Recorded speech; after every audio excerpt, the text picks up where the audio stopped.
At the door, as he fumbled with the keys, I was jumpy.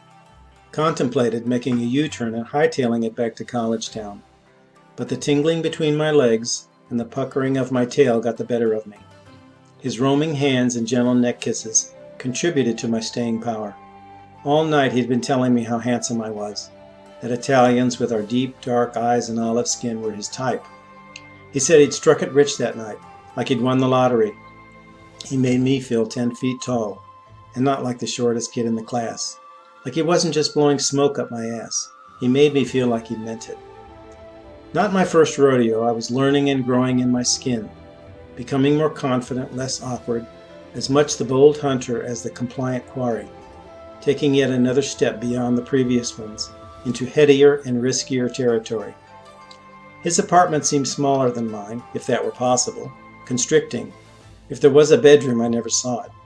We started mating on his shallow couch, my quivering knee occasionally skimming his, a hand casually working its way up a thigh, my eyes seeing through his eyes into a brain flooded with a surge of neurochemicals. Sexual signals, like so many green go lights, were being transmitted from the hypogastric nerve in our prostates, the pelvic nerve in our rectums, and the pudendal nerve in our scrotums and penises.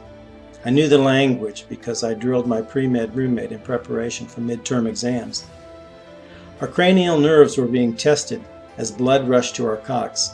We were eager to get at each other, but polite protocol dictated there be the obligatory offer of yet another drink and more small talk. He was divorced, grown children, yada yada yada. I was a student in town for the weekend, yak yak yak. He initiated the first kiss to the lips, but it was my tongue that launched an expedition to the back of his throat. We tumbled to the floor. Most of our clothes were off when the phone rang. It was a friend of his who'd seen us leave the bar together. The friend wanted to know if he could take me to a party the following night. "Wait, I'll ask," my host said. Gallantry died in that moment, and my host molted into another form of life. Odonata is an order of carnivorous insects that includes 6,000 species of dragonflies. Our caller became the 6,002nd, my date for the evening being the 6,001st. A female dragonfly usually mates with multiple males. It's her prerogative to upgrade her fertilizations, exert choice over her offspring's paternity. In our game of sexual chess being played in that apartment, a disembodied rook, the caller, attempted to overtake the queen's, my host's, pawn, me. In my larval youth, I foolishly gave this guy the benefit of my doubt, presuming him a gentleman for allowing me to make up my mind to accept or reject the bizarrely extended invitation. My Italian morals, if not my Catholic ones, intact, I chose to stay with the one who brung me, as the saying goes, and rejected the upgrade. A male dragonfly uses his shovel-shaped penis not just to transmit sperm to the female, but also to remove sperm that remains in her from previous couplings.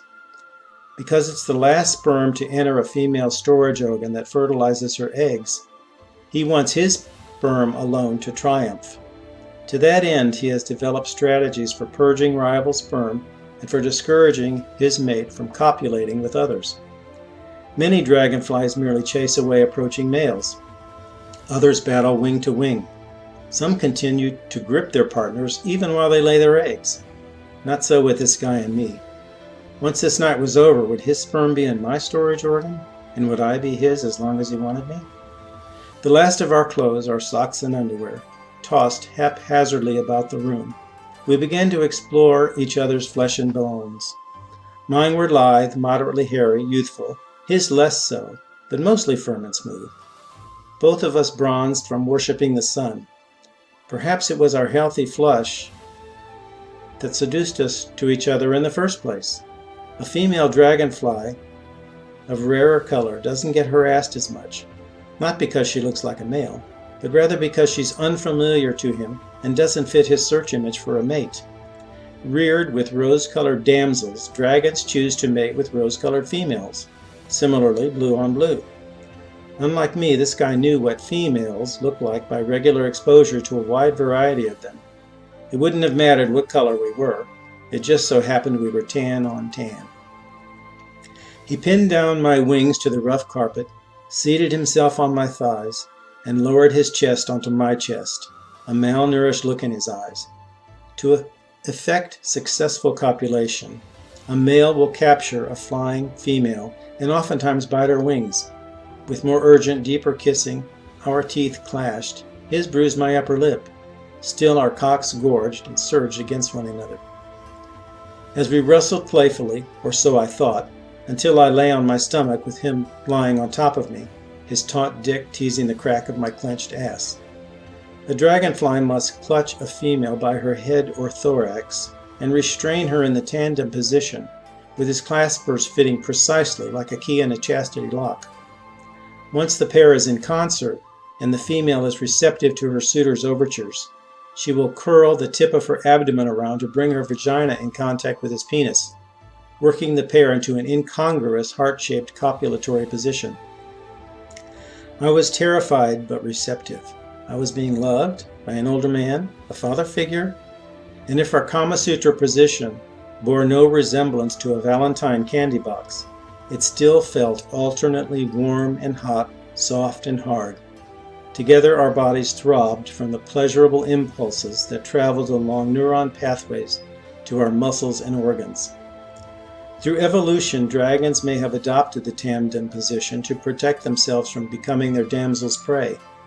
In this configuration, him atop me, an upended turtle, there was no way I could turn on my captor, inflict any hurt, only gratification.